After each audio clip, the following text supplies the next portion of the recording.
Horlicks Horlicks ও হো হো কাঁচা লঙ্কা রাজুদা আজকে স্পেশাল কিছু খাওয়াও না দাদা। তিনটে একটা পরোটা তরকারি আলুর দম এটা কি? হরলিক্স হরলিক্স ও হো হো কাঁচা লঙ্কা কাসুন বাহ। সস ও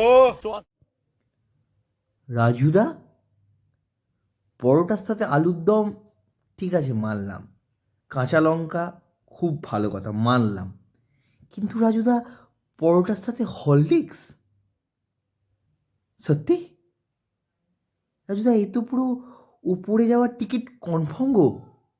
আর তাও ছাড়ো, এ বলছি তোমাদের কারো কনস্টিপেশনের প্রবলেম আছে নাকি? মানে হাঁকতে গিয়ে হাগা হেঁটে যাচ্ছে। এই রাজুদার এই কম্বোটা খেলে মাইরি সব হাগা ক্লিয়ার। মাইরি বলছি একবার ট্রাই করে দেখতে পারো ভাই। পরোটার সাথে হরলিক্স।